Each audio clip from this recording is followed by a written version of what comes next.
আজকের এই ভিডিওটা আপনার লাইফের সবচেয়ে ইম্পর্টেন্ট একটা ভিডিওগুলোর মধ্যে এরকম আমার আপলোড করা সবচেয়ে বেটার বা সবচেয়ে ইম্পর্টেন্ট ভিডিওগুলোর মধ্যে ওটা একটা।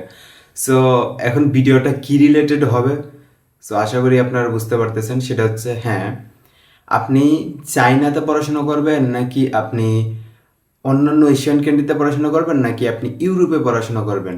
সো এই টপিকটা নিয়ে আজকে আমি কথা বলবো। So hello everyone, welcome to new video. আমি রিয়াজ আর আমি বর্তমানে চায়নাতে পড়াশোনা করতেছি। সো আমি as a international student, as far as I think, best on my experience, best on my research, আজকের ভিডিওতে আমি আপনাদের এই কোয়েশ্চেনটার অ্যান্সার দেবো যে আপনি Asia or Europe, which is best for higher study.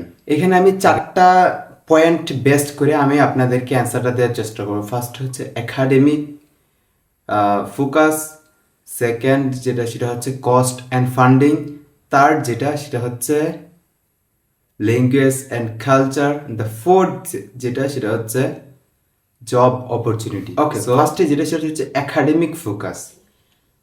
ফার্স্টে আমি যদি চায়নার কথা বলি, বর্তমানে চায়নাতে স্কলারশিপ ধরে রাখা এটা সবচেয়ে বড় হাতিয়ার। সেটা হচ্ছে আপনার ক্লাসে সর্বোচ্চ পরিমাণ উপস্থিত থাকতে হবে, প্লাস আপনার একাডেমিক রেজাল্ট ভালো হইতে হবে। এই দুইটা অপশন বা এই গুণটা যদি আপনার মধ্যে না থাকে তাহলে আপনি স্কলারশিপ পাইলেও পরের বছর আপনার স্কলারশিপ চলে যাবে। সো যারা চায়না পড়তে আসতে চায় বা যারা চায়না পড়াশুনো করতেছে তাদের মেইন টার্গেট থাকে এটাই, আমাকে পড়াশোনা করতে হবে, আমাকে ক্লাসে থাকতে হবে, আমাকে অ্যাসাইনমেন্ট করতে হবে যাতে আমি আমার স্কলারশিপে ধরে রাখতে পারি। সো এই দিক দিয়ে হিসাব করলে এটা হচ্ছে চায়নার অবস্থা। এখন আমি যদি অন্যান্য ইউরোপ কান্ট্রি আর Asian country like South Korea, Japan, এইগুলোর কথা বলতে চাই, আপনারা জানেন ভালো করেই এডুকেশন সিস্টেম গুড, বাট ওইগুলাতে পার্ট টাইম কাজ করার সুযোগ সুবিধা থাকে।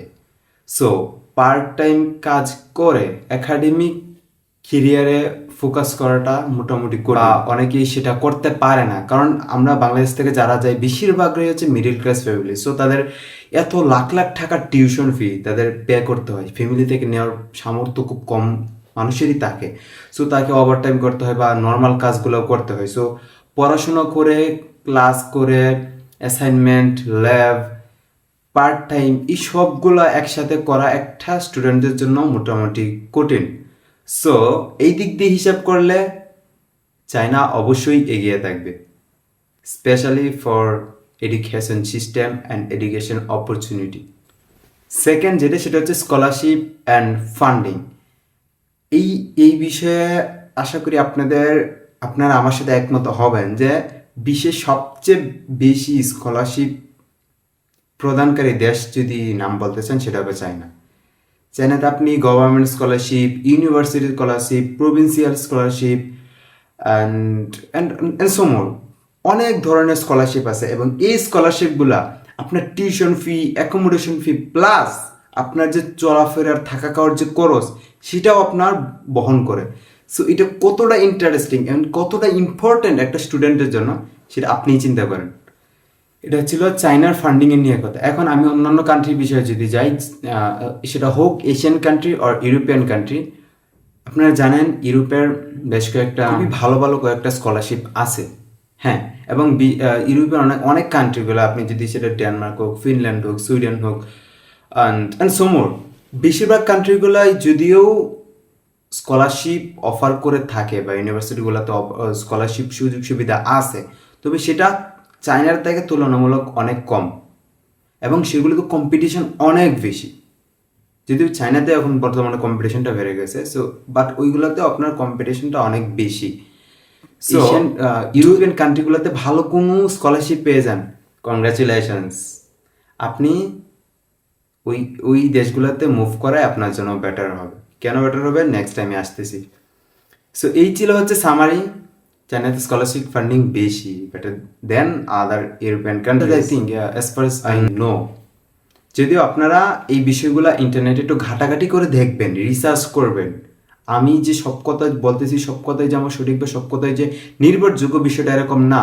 আপনারা ইন্টারনেটে এগুলো নিয়ে ঘাটাঘাটি করবেন, তাহলে বুঝতে পারবেন যে আসলে কোনটা আপনার জন্য বেটার। দেন যেটা সেটা হচ্ছে ল্যাঙ্গুয়েজ অ্যান্ড কালচার অপরচুনিটি। ফার্স্টে যদি চাইনার কথা বলতে আসি, সেটা হচ্ছে China is not English speaking country. So চায়নাতে ইংলিশ তেমন একটা ভালো চলে না, আপনি ভালো ইংলিশ বলতে পারলেও লাভ নাই। চায়নাতে যে ভাষাটা চলে সেটা হচ্ছে চাইনিজ, আর যেটা আমরা মান্দারিন বলতে পারি। সো এটা ওয়ান কাইন্ড অফ ভিরিয়ার বলা যায়, কারণ চায়নাতে আপনি চাইনিজ ভাষা ছাড়া তেমন একটা দাম পাবেন না। আপনি পড়াশোনা করার সময় আপনি চাইনিজ ভাষা জানাটা ইম্পর্টেন্ট, আপনি এমনিতে চলতে ফিরতে আপনার চাইনিজ ভাষা জানা ইম্পর্টেন্ট, প্লাস আপনি জবের ক্ষেত্রেও চাইনিজ ভাষা জানাটা অনেক অনেক বড় একটা অপরচুনিটি। এই ভালো চাইনিজ ভাষা না জানলে আসলে চাইনাতে সার্ভাইভ করা, পড়াশোনা বা জব, এটা একটু কঠিন। সো এটা ওয়ান কাইন্ড অফ ইস্যু বলা যায়। অ্যান্ড অন্য কান্ট্রিগুলোর কথাও যদি বললেন, ইউরোপিয়ান কান্ট্রি, যদিও most of the country English speaking country, সবাই না, লাইক জার্মানি, নেদারল্যান্ড, এরকম কিছু কান্ট্রি আছে যেগুলোতে নিজেদের ভাষাটাই বেশি প্রায়োরিটি দেয়, বাট যদিও ইংলিশ মোটামুটি চলে। এদিক দিয়ে হিসাব করতে গেলে অন্যান্য কান্ট্রিগুলো আমাদের জন্য ইজি, বা ভাষা নিয়ে তেমন একটা প্রবলেম হয় না। যদিও অন্যান্য কান্ট্রিগুলোতেও ভাষা জানাটা অনেক ইম্পর্টেন্ট, কারণ ভাষা জানলে আপনি যে কোনো কান্ট্রিতে আপনার অপরচুনিটি অনেক বেশি। সো এটা ছিল হচ্ছে ভাষা নিয়ে বা ল্যাঙ্গুয়েজ অ্যান্ড কালচার নিয়ে কথা। লাস্ট যেই টপিকটা সেটা হচ্ছে জব অপরচুনিটি। ফার্স্টে চায়নার কথা বলতে আসি। চায়নাতে ইন্টারন্যাশনাল স্টুডেন্টদের জব করা ফুললি নিষিদ্ধ। হ্যাঁ, ঠিকই শুনছেন, চায়নাতে কোনোদিন জব করা যায় না, বা জব অফিসিয়ালি হচ্ছে প্রহিবিটেড। কিন্তু আপনি পড়াশোনা শেষ করার পর আপনি চায়নাতে জব করতে পারবেন ওয়ার্ক ভিসা নিয়ে। সো স্টুডেন্ট ভিসায় আপনি কোথাও কোনো অফিসিয়াল জব করতে পারবেন না, যদি করেন সেটা ইলিগাল হবে। এটা যদি আপনার ধরা পড়ে, এটার জন্য আপনার জরিমানা দিতে হতে পারে। এখন অন্য কান্ট্রির বেলায় আসি, সেটা আপনারা জানেন most of the country, other countries থেকে কিন্তু পার্ট টাইম জব অ্যাভেলেবল, যেটা আমাদের মতো স্টুডেন্টদের জন্য অনেক ইম্পর্টেন্ট, কারণ পার্ট টাইম জব করতে পারলে আমাদের চলাফেরা বা টিউশন ফিটা হয়ে যায়। সো এদিক দিয়ে হিসাব করলে ইউরোপিয়ান আর এশিয়ান অন্যান্য কান্ট্রিজগুলো একটু এগিয়ে থাকবে, বা ওইগুলো একটু বেশি ভালো। অ্যান্ড ওই কান্ট্রিগুলোতে পড়াশোনা পাশাপাশি জব করা যায়, এবং পড়াশোনা শেষ করার সাথে সাথেই খুব তাড়াতাড়ি জব পাওয়া যায়, এবং কিছুদিন 1-2 বছর, 2-4-5 বছর জব করলেই কিন্তু আপনারা রেসিডেন্ট পারমিট বা হচ্ছে পিআর পেয়ে যাবেন। বাট চায়নাতে পিআর পাওয়াটা দিনের বেলায় চাঁদ দেখার সমান, কারণ চায়নাতে পিআর পাইতে হলে মিনিমাম আপনাকে 10 বছর থাকতে হবে। যদিও চায়নাতে ফরেনাররা পিআর পায়, এটার ইতিহাস খুবই কম। সো আপনার যদি এরকম চিন্তা থাকে যে আপনি পার্ট টাইম জব লাগবে অ্যান্ড ভবিষ্যতে পিআর পাওয়ার অপরচুনিটিটা ভালো চান, আমি যেটা বলবো, তাহলে আপনার ইউরোপ কান্ট্রিগুলোতে মুভ করাটাই আপনার জন্য বেটার অপশন। সো এই ছিল আর কি আজকের আমার টোটাল একটা ব্রিফিং। আমি জানি না বিষয়টা আপনাদেরকে কতটা ভালোভাবে বুঝাইতে পারছি। সো আমি লাস্ট কয়েকটা সামারি করতে চাই।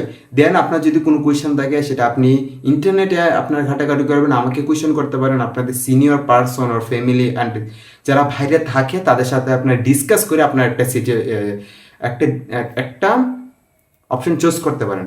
লাস্ট যেই কথা সেটা হচ্ছে, যদি ভালো স্কলারশিপ চান, ভালো পড়াশোনা চান, এবং আপনার ফ্যামিলি যদি আপনাকে হালকা মাঝে মাঝে ব্যাকআপ দিতে পারে, তাহলে চায়না হতে পারে আপনার জন্য বেস্ট অপশন। আর যদি আপনার ইচ্ছা থাকে যে আপনি ভবিষ্যতে অন্য দেশে মুভ করে, অন্য দেশে সিটিজেনশিপ দরকার, এবং আপনার ফ্যামিলি মোটামুটি ভালো সামর্থ্য আছে আপনাকে ব্যাকআপ দেওয়ার, আপনাকে আপনার খরচ বহন করার, অ্যান্ড ভবিষ্যতে খুব সহজে জব পেতে চান, তাহলে ইউরোপ কান্ট্রিতে মুভ করাটাই বেটার হবে। সো এখন আপনি আপনার সিচুয়েশনের সাথে তুলনা করেন, আপনার ফ্যামিলির অবস্থা চিন্তা করেন, আপনার নিজের প্ল্যান, আপনার নিজের রেজাল্ট, আপনার নিজের পরিকল্পনা, ইচ্ছা, ওগুলোর সাথে ওগুলোর উপর ভিত্তি করে আপনি একটু চিন্তা করে ভালো একটা ডিসিশন নেন। এরপরে এখন যদি কোনো রকম কোয়েশ্চেন থাকে, কোনো রকম কনফিউশন থাকে, অবশ্যই ভিডিওতে একটা কমেন্ট করেন। আমি আপনাদের সর্বোচ্চ হেল্প করার চেষ্টা করবো, সর্বোচ্চ জ্ঞান দিয়ে, বা আমি আপনাদেরকে এই উত্তর দেওয়ার চেষ্টা করবো। আর যদি চায়না অ্যাডমিশন নিয়ে বা চায়না স্টাডি নিয়ে কোনো রকম কোয়েশ্চেন দেয়, কোনো রকম সমস্যা দেয়, কোনো রকম প্রয়োজন হয়, অবশ্যই আমার সাথে যোগাযোগ করুন। আমার হোয়াটসঅ্যাপ নাম্বার ডিসক্রিপশন বক্সে দেওয়া আছে, বা আমার ফেসবুকে যোগাযোগ করতে পারেন। সো এই ছিল আজকে video. Thanks for watching the video.